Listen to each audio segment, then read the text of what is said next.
हाय, मैं सूरज होता हूँ। मैं आज सुबह से ही प्रीवियस क्वेश्चन पेपर याद सॉल्व कर रहा था, वो भी मतलब जियोग्राफी का, क्योंकि इस समय मैं जियोग्राफी पढ़ रहा हूँ। तो उसमें मैंने एक पैटर्न नोटिस किया कि जैसे मान लो लोग कहते हैं कि यूपीएससी अपने सवाल रिपीट नहीं करती, या जो भी करती है 2-4 साल में कोई एक आधा सवाल ही रिपीट कर देती है। लेकिन ये बात तो सही कि सवाल बहुत कम ही रिपीट होते हैं। अक्सर मतलब पॉलिटी में देखा जाता है, आर्टिकल 21 को लेकर एक दो बार सवाल 2017 में पूछा है, 2024 में पूछ लिया, 24 या 2025 में पूछा था ये।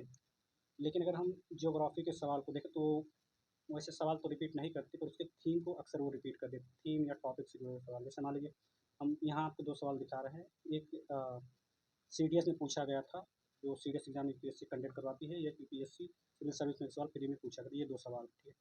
अब यहाँ पहले सवाल का आंसर क्या है? तो पहला सवाल है, हर साल 21 दिसंबर को निम्नलिखित में से कौन से अक्षांश 12 घंटे से अधिक सूर्य प्रकाश का अनुभव करते हैं?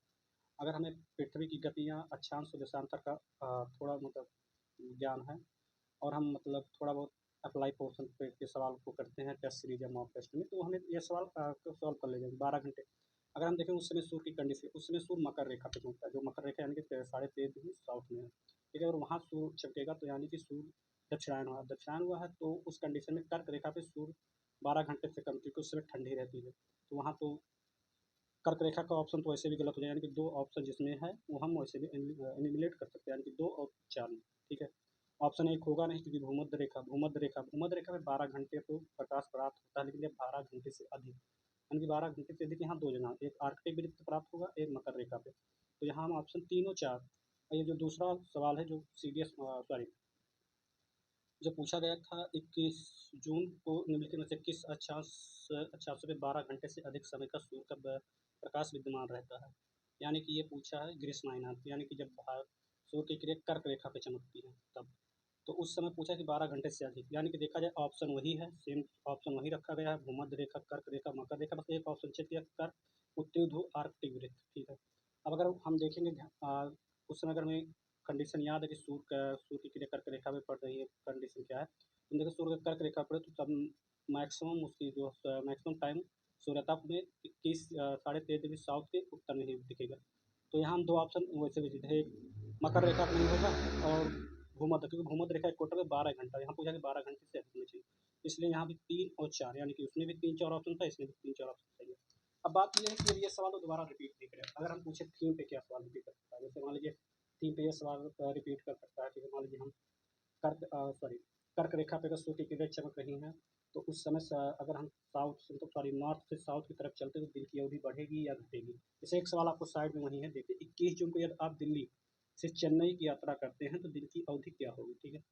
अब क्या, अगर हम 21 जून, यानी कि सूर्य क्या है, कर्क रेखा पे चल रहा है, वहाँ 21 कर्क रेखा पे हमें 12 घंटे से अधिक की सूर्यता प्राप्त हो रहा है, यानी कि दिन की अवधि लंबी है, 12 घंटे से अधिक। लेकिन हाँ, जैसे हम नीचे आएंगे वहाँ दिन की अवधि घटती जाएगी, तो यहाँ जो ऑप्शन बी है, दिन की अवधि घटेगी, ये ऑप्शन सही होगा। अब देखिए इस पर हम कई तरह से सोच सकते हैं। जैसे मान लीजिए स्पेसिफिक भारत होकर के पूछता है कि जैसे मान लीजिए स्टेट पीसीएस अपना हो गया उत्तर प्रदेश, या यूपीएससी अगर पूछता है, अगर वो पूछ अगर सूर्य की किरणें जो है विषुवत रेखा पर चमक रही है, और हम विषुवत रेखा से दक्षिण से उत्तर की तरफ जा रहे हैं, वहाँ 3 स्टेट का, 3 या 4 लोकेशन का नाम दे देगा, बेंगलुरु दे देगा, और फिर उसके बाद चेन्नई दे देगा, और भोपाल दे देगा, या उड़ीसा दे देगा। तो पूरा सीक्वेंस लगाने को दे देगा कि इसमें से कौन सा दिन की अवधि सबसे ज़्यादा कहाँ होगी, तो उसके क्रम से ये सवाल हो सकती है। यहाँ एक सवाल एक ही दे सकता है। और एक सवाल है, कर्क रेखा पे अगर चमक रही है तो उस समय अगर हम साउथ नॉर्थ तो दिन की अवधि क्या है, घटेगी बढ़ेगी, ऐसा देखता है। और या तो एक सवाल ऐसे भी पूछ सकती है, कभी कभार कन्फ्यूज करने के लिए पूछ सकती है कि उस समय अगर मान लीजिए सूर्य कर्क रेखा पे चमक रहा है, तो 0 डिग्री देशांतर, या कोई देशांतर के ऑप्शन, एक देशांतर का नाम देकर दे सकता है कि वहाँ दिन की कंडीशन क्या होगी, दिन छोटा होगा या बड़ा है। तो देखिए देशांतर का फर्क, देशांतर का फर्क जो है दिन की अवधि पर निर्भर नहीं करता, वो दिन का टाइम हो सकता है। जैसे मान लीजिए अगर हम भारत के देशांतर की बात करें, अगर 82 सही, 1 बटा मतलब 82.3 ईस्ट में है, तो वहाँ इसमें दिन रहेगा, तो वो 12 उतना ही, जैसे मान लीजिए वहाँ चले तो 12 घंटे, लेकिन उसी ही देशांतर मतलब उसके अपोजिट में जाए, कुछ कोई भी देशांतर ले सकते हैं। अगर मान लीजिए हम 0 डिग्री ले रहे हैं तब भी 5 घंटे बाद, लेकिन दिन की अवधि वही रहेगी 12 घंटे, ये होता है। अब ऑप्शन अगर हम मतलब प्रीवियस से सॉल्व करें तो वो सिर्फ आंसर देंगे, तो आगे दूसरा सवाल ना देखें। हम इस पे ये सोच सकते हैं कि आगे कौन से सवाल बन सकते हैं, कौन सा सवाल बनाया जा सकता है, और कोशिश करें कि थोड़ा थोड़ा और भी अपने मतलब सवाल बना लें, जैसे एआई का प्रयोग कर लें कि उसमें जैसे प्रॉम्प्ट डाल दें कि यहाँ एक कर्क रेखा या मकर रेखा से अप्लाई हो सके कितने सवाल, तो वहाँ पे 2-4 सवाल आ जाएँगे। आप थोड़ा बहुत अगर 1-2 सवाल कर लेंगे, अगर यूपीएससी इन फ्यूचर कभी ये सवाल पूछती है, तो आपको सवाल सॉल्व करने में थोड़ा कम्फर्ट रहेंगे।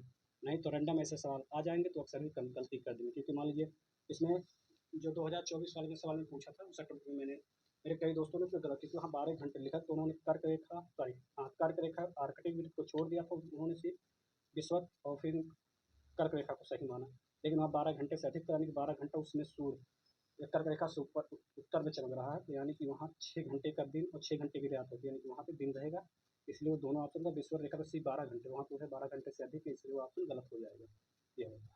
हमेशा क्वेश्चन पेपर रखिए, पीवाईक्यू सॉल्व करिए और कोशिश करिए कि आप कम से कम यूपीएससी जितने भी एग्जाम कंडक्ट करवाती है, लाइक एनडीए, सीडीएस, सीपीएफ, तो उन सब सवालों के ज़्यादा तो नहीं, 3 से 5 साल का प्रीवियस क्वेश्चन पेपर सॉल्व कर लिया करिए, और यूपीएससी का तो एटलीस्ट 10 साल का तो रखिए।